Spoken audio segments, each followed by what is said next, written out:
বেশি দিন বেঁচে লাভ নেই, দরকার নেই। যে ব্রহ্মচারী, কেন ব্রহ্মচারীর বেশি চান্স যে মরে গেলেই হয়তো ভগবানের কাছে যাবে। কি ব্রহ্মচারী মানে ড্রেসটা না, ব্রহ্মচার্য বলতে যা বুঝায় সে ব্রহ্মচারী 8টা লক্ষণ আছে, কে জানে বলতে পারে? হাত তোলো দেখি কজন ব্রহ্মচারী। অনেক দেশ দেখছি অবশ্য ব্রহ্মচারী সন্ন্যাসী, এখন লেখা আছে, তুমি একটা বলো দেখি কতগুলো না আছে। এতটা না আমি বলতে পারো, 8টা না আছে। যাই হোক, সময় চলে যাচ্ছে। হ্যাঁ, এ বলছে কৃষ্ণ অন্ধকারে ঢুল ফেললে যদি লেগে যায় অনেক সময় ভালো, কিন্তু লাগলো না, দুর্ভাগ্যবশত লাগলো না, ঢিল মারছে, লাগছে। যাই হোক, প্রভুপাদ বলছে ব্রাহ্মণের গুণ হচ্ছে এতই: পঠন পাঠন, যজন যাজন, দান প্রতিগ্রহ, সম দম তপ শৌচম, ক্ষান্তি আর্জবম, জ্ঞান বিজ্ঞান আস্তিক্যম, ব্রহ্মকর্ম স্বভাবজম। এটা হলো ব্রাহ্মণের কাজ। যার যত এতটা হয়েছে শতগুণ ঊর্ধ্বং গচ্ছতি সত্যস্থা, তার ঊর্ধ্বগতি হবে। সে হয়তো ইন্দ্রলোক, সূর্যলোক, চন্দ্রলোক এসব জায়গায় চলে যাবে। এমন করে যত আরো ভালো গুণ সম্পন্ন কট্টর ব্রহ্মচারী এখানে বোধহয় আছে কিছু 6 জন 8 জন, তাই না? যাদের হয়তো 20-25 এসব বছর ধরে 30-এর কাছাকাছি ধরে আছে, এখনো রক্ষা করছে। আর কোথায় দেখছি না, যেমন হাততালি দিলে পাখি উড়ে যায় গিয়ে, কোথায় যাচ্ছে গিয়ে দেখা যাচ্ছে না, এদের দেখা যাচ্ছে।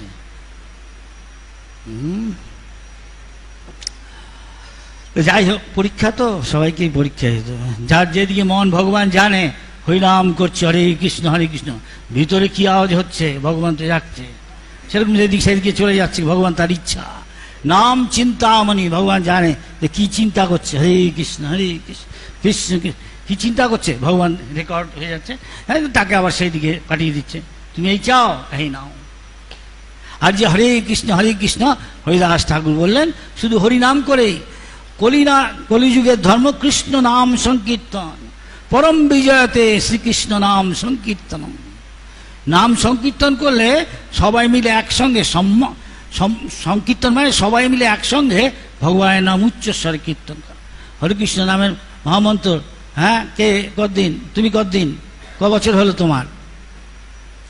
হ্যাঁ, দেরি হচ্ছে। তোমার কত বছর হলো?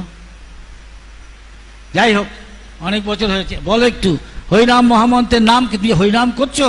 এটা কি প্রার্থনা নাকি কি জাস্ট বলে যাচ্ছি? কি এটা একটা প্রার্থনা? কি প্রার্থনা করছি ভগবানের কাছে?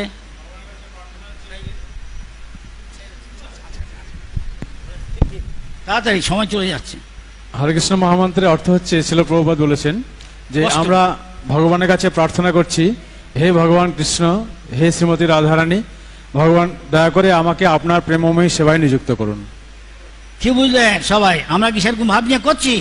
সে কিভাবে করতে হবে? যোগ্যতা ত্রিনাদপি শুনিছেন, প্রভুপাদ বলেছেন।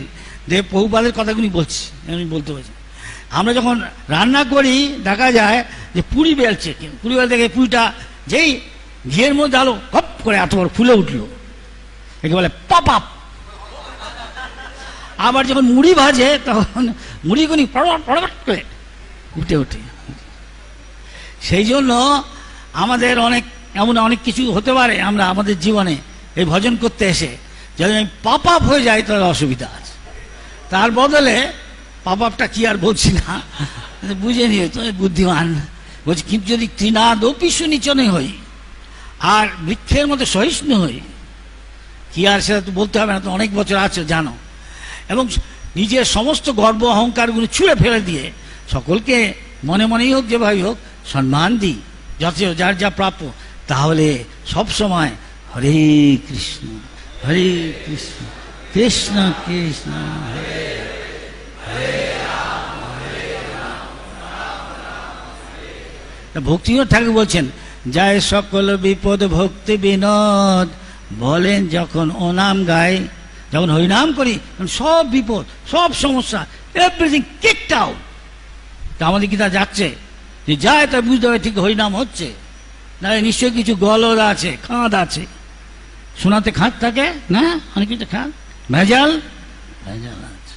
আচ্ছা, কেন ভেজাল রেখেছ? অপরাধ হচ্ছে হয়তো। তাই হরিদাস ঠাকুর একদিনকে আলোচনা করছেন, হিরণ্য গোবর্ধনের বাড়িতে আমন্ত্রিত হয়ে গেছেন, হরিনামেই সব পাওয়া যায়, কিন্তু এখানে বলে দিয়েছে বহুপাত এটা তার চেয়ে বেশি। হ্যাঁ, কি করে আমি আগে ভগবানের কাছে না গিয়ে, এটা একটা প্রিচিং মুভমেন্ট।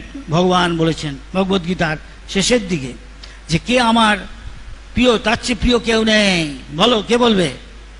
নচ তস্মাৎ মনুষ্যেষু, মানুষদের মধ্যে কেউ আমার প্রিয় ছিল না, নেই, হবেও না। কে না? যে প্রচার করে, হ্যাঁ, লোককে ভক্ত করে।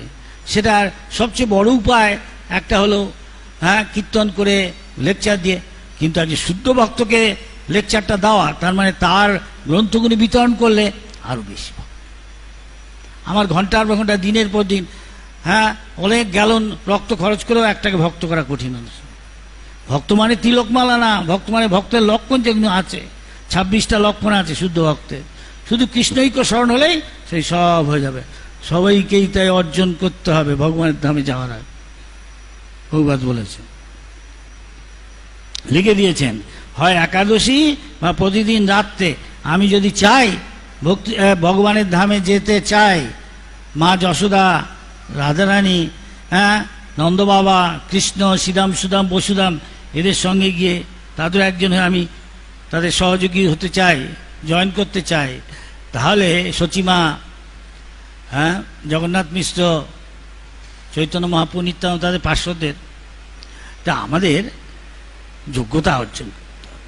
এই জন্য সবচেয়ে প্রয়োজন, এই যে ধামে আমরা আছি, ধামবাসী, ধামটা কে অনুভব করতে পারে?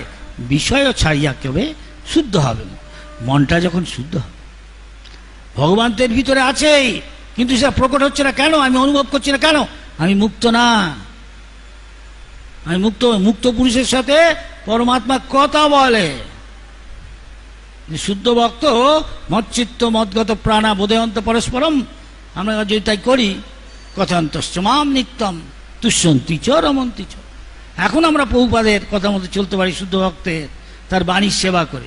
তিনি বলে দিয়ে গেছে, আমি যা দিলাম সেই মতো চলো, তাহলে ঠিক তুমি ভগবানকে পেয়ে যাবে গিয়ে। যেমন জয়ানন্দকে বলেছেন, আমি আশা করি না, যে আমার মনে হয় এই জীবনেই ও ভগবানের কাছে যাবে গিয়ে। কিন্তু ও এমন কিছু দায়িত্বপূর্ণ পদ বা এমন কিছু নাম করা ভক্ত ছিল না। প্রভুপাদই বলতেন, আমরা দেখতো সবসময় সেবা নিয়ে আছে। এখানে হয়তো কে জানে কত থাকতে পারে জয়ানন্দের মতো এরকম। সবাইকে একটা এমন কিছু হতে হবে তা না, যে কেউ পারে শুদ্ধ বৈষ্ণব হতে। কেননা শুধু আমার ছেড়ে দিতে হবে এই উপাধিগুলো, আমি অমুক, আমি তমুক, এইসব বড়াই, এইসব ছেড়ে দিয়ে অহংকার, যত রকম জড়জাগতিক কামনা বাসনা আছে সেগুলি ছাড়তে। একদিন একটা ছেলে পড়ছে প্রভুপাদের কাছে ভগবদ্গীতা, ভগবদ্গীতা একটা অধ্যায় আছে, সেখানে বলছে দৈব সম্পদ, আসুরিক সম্পদ। সেখানে বলছে আসুরিক